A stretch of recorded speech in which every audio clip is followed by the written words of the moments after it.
Josh Yearsley, you're Hey! here! Josh!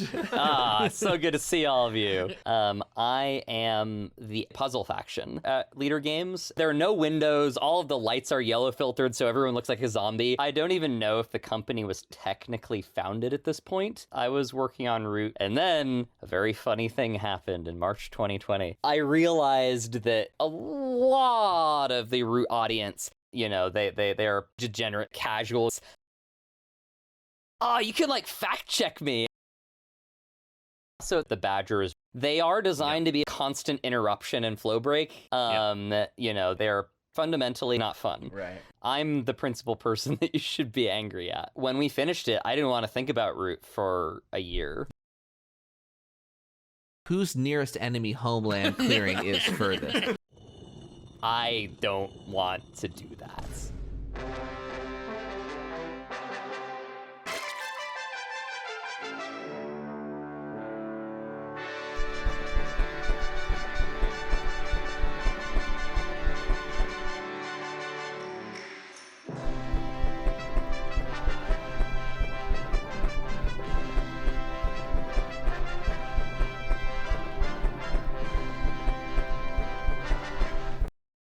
You've come to grips with the other factions and found them wanting.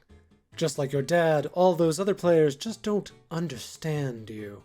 You're much too sophisticated for these banal offerings, and when your towering intellect isn't preoccupied with reprimanding the uncultured plebeians of the forums, it demands a worthy challenge. Your rightful place is pressed firmly against the skill ceiling, held aloft on a thick layer of gamer sweat and your insatiable desire for recognition. I see you. I know which faction calls to you, and I can taste your stink. Here's your fucking badger guide, you animals. Let's break it down. We act using the decree, retinue style. Retinue, which lets us rapidly accelerate our action economy. At a rate of 2 cards per warrior, we have the strongest burst recruiting of any faction. However, feeding the retinue and recruiting will consume almost all of our card wealth. Also, acting on a turn delay means that our plans are visible to everyone at the table. Each way station we have on the board gives us more card draw from pretty minimal investment. We also start the game with the second largest military presence of any faction, but we're going to be converting a quarter of it into buildings immediately. But at least we can craft coins on turn 1. Any of our warriors with a relic in their clearing are armored, reducing all damage we take. Our 15 starting warriors must be delicious, however, because they will resort to cannibalism at their earliest opportunity. We need 1 warrior per relic available in order to move relics around. This is frequently a bigger problem than it sounds. With 27 points available from relics and a further 8 points available from column bonuses, we have a staggering 35 victory points available from our faction board alone. Because of this, we are thusly graced with the single highest burst scoring of any faction in the game, bar none.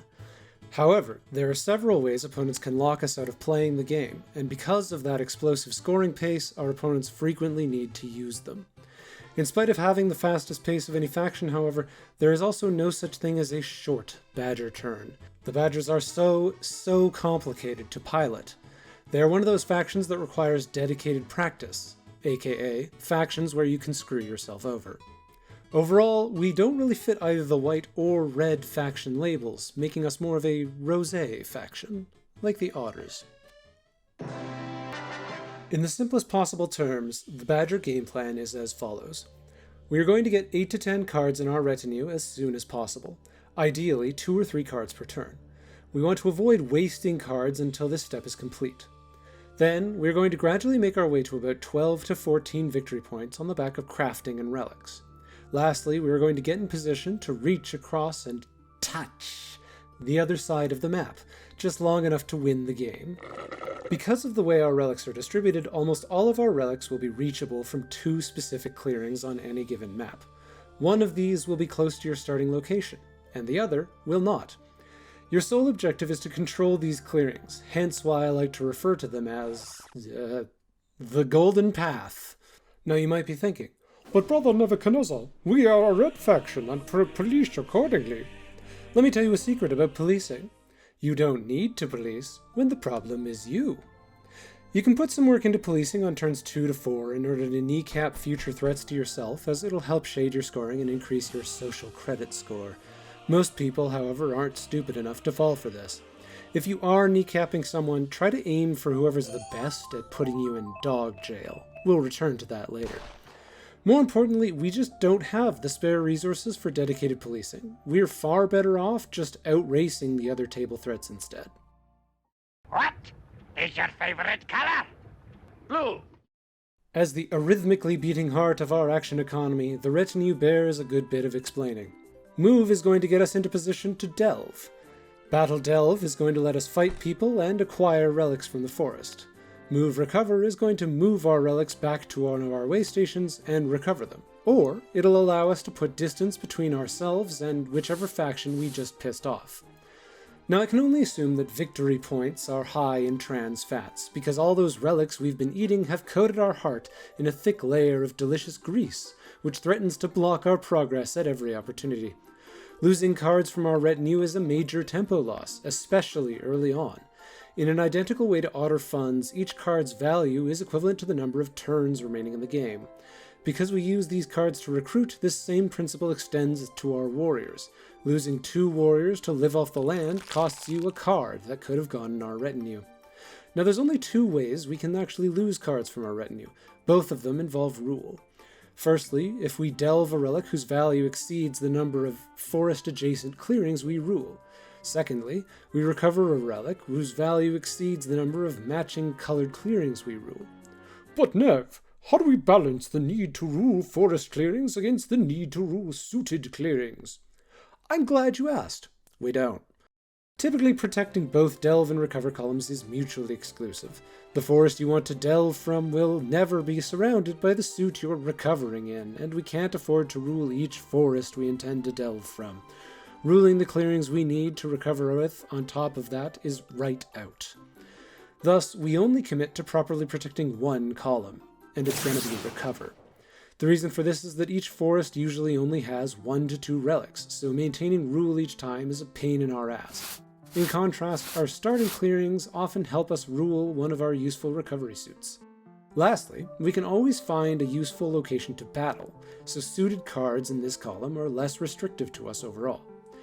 The best approach we have to retinue management looks something like this.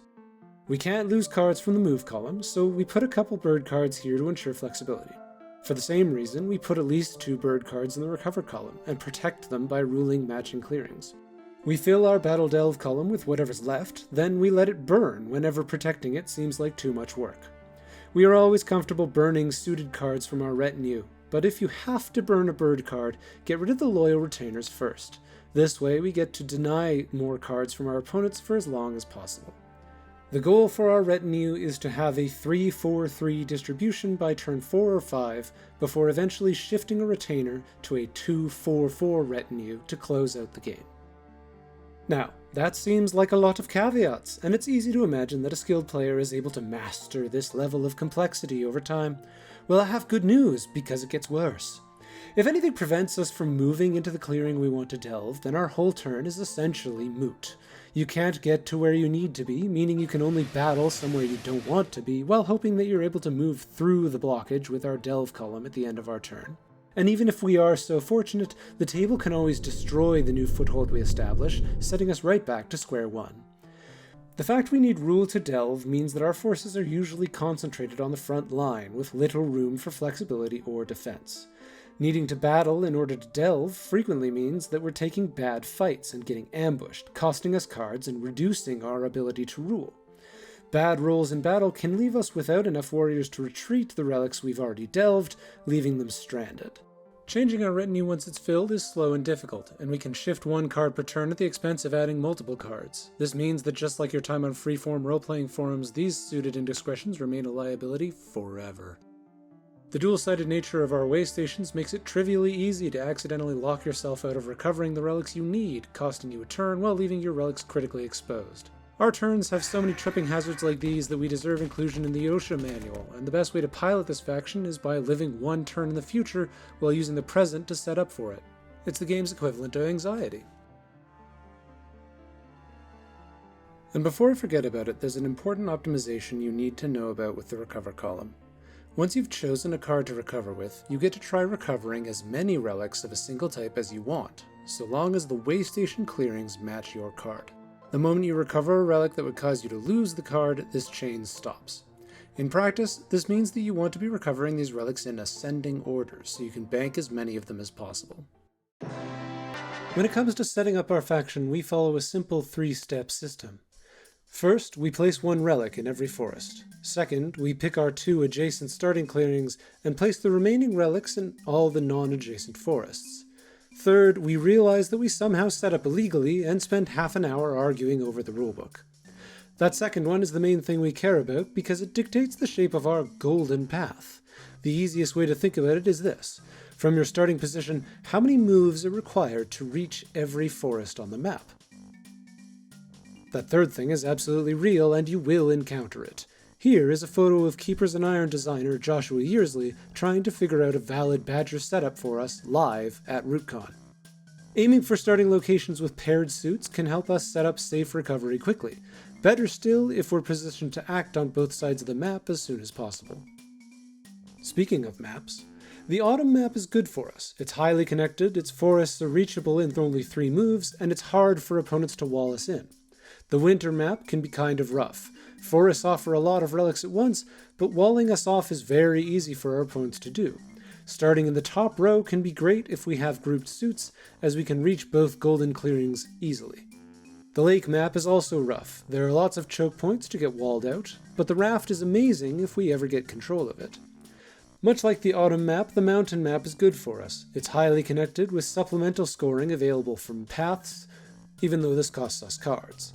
Setting up on this map gets really fucky, because paths block adjacency, so you can't set up on either side of a path. We can abuse this to set up in central clearings if we use this clearing here, but this also means that setting up next to a path can allow enemies to set up next door and immediately attack you.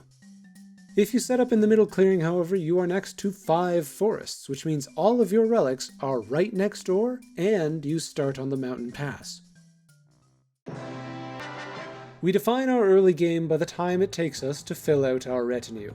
In these early turns, all that open board space may tempt us into believing that this is a great time to delve aggressively. However, remember that temptation is the road to sin, and we must remain pure. The ideal God-fearing turn 1 looks something like this. First, encamp twice, we want the cards. Second, move to rule 3 around a forest and delve it onto a way station. You don't have to recover this relic right away if you'd like to use it for battles. Third, set up a lone badger in a 4th clearing as an insurance policy for later. And fifth, take our perfect hand of 3 bird cards we got because God loves us and drop all of them into the retinue, 1 per column. As we build out our retinue over these first few turns, we want to squeeze all the juice we can get from our initial convalescence. This is the only point where the table might tolerate our claims of harmless little bean status, and we should abuse that trust to establish the kind of board presence we should never be allowed to have. We want to put about 2 cards a turn into our retinue until we reach 8 or more. We want to creep our way towards the other side of the map without drawing attention. We want to recruit wherever we can afford it and maybe get in the way of our opponents. We want to avoid losing cards from either the retinue or live off the land to the best of our abilities. We want to establish rule over the clearing suit we plan to use for all our recoveries. We want to craft as many points we're able, because every 3 points we can find is another relic that we no longer need to acquire. In fact, with enough crafting, we can avoid ever needing to touch the other side of the board at all, eradicating one of the largest barriers to our success. And above all, we want to play from behind as long as we can. Playing from behind is the only way the table's going to allow us to keep playing the game, and it barely costs us anything. Time is absolutely on our side here. We can even afford to skip delving entirely for 2 to 3 turns because of how easily we are able to make up that point gap later on. The way stations we place in this phase often provide the rule we need for safe recovery. That being said, it's worth making sure to place way stations in 2 different suits to mitigate recruitment RNG and enable more crafting. With just 2 way stations in Bunny and 1 in Mouse, we have access to 14 points worth of crafting. If our ball of warriors is large enough to trigger Live Off the Land, consider leaving some behind as you move. This avoids Live Off the Land and can help us establish future encampments, but is best used sparingly for reasons I'll get into later. Once we have a full retinue, a stack of warriors ready to reach the other side of the map, and we've attained 12 to 14 victory points, we're ready to move on to the next phase. But first, a word from our sponsors.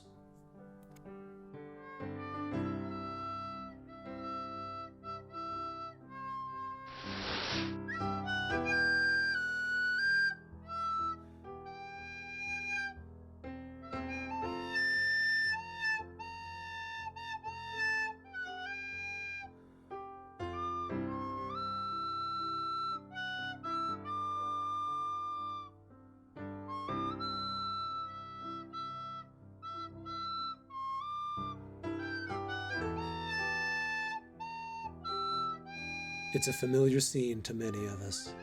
Everyone's doing their thing, and badgers are probably trailing behind a bit. Then the badgers cross the map and suddenly burst 20 points in a single turn. The table is shitting each other's pants, so they join forces to nearly wipe the badgers off the board and put the badgers in dog jail. Now, the badger player's only hope of escape is a glorious death in battle. But their last remaining meeple has suddenly been inhabited by the spirit of the fucking Doomslayer. This is dog jail. It is the sole determining factor of your success as a badger player. Dog jail describes any situation where the badgers have been deliberately softlocked by the table in order to prevent an imminent badger victory. The textbook example is when the badgers have been reduced to a lone warrior trapped in a clearing with no build slots and several enemy defenders. Thusly encased, your only option is to hope your warrior dies in battle, so you can activate your comeback mechanism on the following turn. Like foresting a vagabond, this wastes your entire turn. Unlike foresting a vagabond, it can waste multiple turns in a row. It is also the strategy your opponents will inevitably resort to when you are getting ahead. Now, if getting soft-locked in all of your games sounds bad, don't worry. I can make it worse. We can get hard-locked. Completely board-wiped with no build slots on the edge clearings, they'll remember you as Sir not reappearing in this game. Only one way station with a snare on it, the only thing you'll be replacing is your destroyed asshole. For those of you wondering, the term dog jail originates from me. I made it up and successfully foisted it upon the community. I have done this before, and I will probably do so again. The inspiration comes from my preferred way of teaching badger counterplay. You take a look at the retinue and ask yourself, what the dog doing? Then you get in the way of whatever the dog is doing. Any actual resemblance between dogs and badgers is at best tenuous. When the time came then to describe the act of imprisoning runaway badger players, the notion of a punitive kennel came readily to mind. Avoiding dog jail is a very nuanced process, especially against opponents with a lot of military presence. There are 2 leading schools of thought, and you will need to choose the approach that best suits your table. Too thin to live involves maintaining all your early activity using the absolute bare minimum board presence in preparation for seeking Valhalla at a time of your choosing. This method is often the most effective at crossing the board, but the hardest to implement. Too fat to die involves maintaining a wide board position, putting the cost of board wiping you beyond what even coordinated opponents can achieve. This is the easiest and most intuitive approach, but it relies on your ability to accurately read the board state. Both of these approaches are merely guidelines, however, as there is currently no reliable way to avoid imprisonment against dedicated, attentive opponents. When our opponents are looking to put us in dog jail, they're looking for the following things to exploit. Lone warriors that don't have to be battled in order to reduce their number. Warriors that are already in clearings with no available build slots. Warriors in way stations that are very distant from our target clearing, which would put us out of reach to delve. Or a badger player who has very few cards in their hand to recruit with. With targets like these available, putting us in dog jail is merely a matter of board wiping us everywhere else. Good badger hygiene helps us avoid this cruel fate, among others. Those lone way stations are a convenient way to rule recovering suits and maintain your card draw, but once our retinue is full, we should consider decamping those way stations if we don't have a plan to use them on the next turn. Opponents that can be relied upon to destroy any unguarded way station are useful for crossing the map without needing to decamp. Smarter opponents will leave our way station be and force us to decamp whenever they see that it's going to hurt us. Lone badgers give us in-camp redundancy, but for opponents trying to jail us, they are a potential prisoner of war that they don't have to gamble on. Keep those lone warriors close to your main force whenever you can, or rush them into your opponents to get them off the board whenever you have the actions available. One of the prevailing golden rules of playing badgers is to eat what you take. Just because you can delve 4 times in a turn does not mean that you should. Endeavor to always recover your relics on the same turn you delved them, and if you must keep relics on the board, maintain a strict limit of 1 per clearing. Our defensive abilities are strong, but ultimately they are just an increased cost for attacking our relics. Spending a whole turn to destroy 3 of our warriors is a far less daunting prospect when it only takes 2 destroyed relics to maintain a competitive scoring pace. Having one of our relics destroyed probably means that it's gone forever. Our opponents sure as fuck aren't going to put it somewhere convenient for us, and the later this happens, the worse it is. They're going to put it miles behind you where you never wish to return. But after all that, if you somehow manage to evade capture by your opponents, you are now ready to enter the end game. Cross the map somehow, fondle the remaining relics just long enough to win. That's literally it. The entire guide has been leading you to this moment. Now for our matchups. These 4 factions are the major threat for putting us in dog jail. They have the warriors, buildings, and actions to achieve it. Birds and moles have a harder time jailing us properly. The former is good at board wiping us, while the latter is a bigger risk for opportunistic attacks on loose relics. Clean, defensive play will keep their attention focused elsewhere so we can outrace them. Rats are particularly threatening here, as their moods enable them to board wipe us or destroy relics very effectively. Seize the initiative to cull their number if they've built up a force worth worrying about. These 2 factions may well be our worst matchups, mostly because we can't afford to be dealing with either of them. The most competitive Woodland Alliance setup is to place all 3 starting sympathy around us specifically, and the incipient card tax is a major drain on our long-term tempo. Protect your most valuable cards and try to escape green hell as fast as you can, because there's little you can do otherwise. Crows can threaten our cards as well, but snares and losing pieces to bombs is worse. The quintessential thorn in our sides, crows are the player who's always poised to kick our kneecaps while never being worth the effort to retaliate against. Keep plots away from your way stations through whatever means you have available, and keep your distance from any hot crow balls in your area. The last 3 factions are our most favorable matchups. We can outrace all of them, but each one presents their own existential threats. Vagabond and Otters is straightforward. They can make opportunistic attacks on loose relics and contribute to board wiping us. Neither of them is truly adept at this, however, so these efforts are often relegated to the late game. If you've been playing from behind well, it's unlikely either of these will spare us much attention. Otters are particularly favorable for us, but not because of the cards. Having access to their riverboat's ability is amazing when it comes time to cross the map, and if you bide your time accordingly, most opponents will completely forget that it was ever even an option. Lizards, lastly, are capable of being a major pain in the ass. Blocking choke points can prevent us from ever reaching the far side of the map, and converting our warriors is a great way to cost us cards and turns. Try to act early if you see them trying to set up a blockade, and consider a too thin to live approach if it looks like they're going to beat you to it. Like a Walmart employee living on food stamps, we are trapped, desperately feeding the very system that is abusing us. Allow me to illustrate why. We want to max out our retinue, which will require 7 cards, and recruiting all of our warriors costs 5 more cards, for a total of 13. At a best case rate of 3, 4, and 4, that's 3 turns at the earliest before we can fulfill these 2 goals, which is half the duration of most games. Thus, to appease the demands of the dread beast Moloch, we sacrifice our cards according to a priority system. Though the system makes us suffer, escaping it would make us weaker. When it comes to priority crafting, just remember the 3 C's. Cards, cash, and creeping around under the floorboards so no one can catch us. We need cards like late-stage Elvis needed drugs. All the usual offenders apply here. Unlike how most factions would love to have birdsong card draw, however, effects that occur later can actually help us avoid losing vital retinue cards to effects like Outrage. Tax Collector and Charm Offensive are particularly valuable here, as the former helps us board wipe ourselves, and the latter can be used the same turn we crafted it for a retinue card.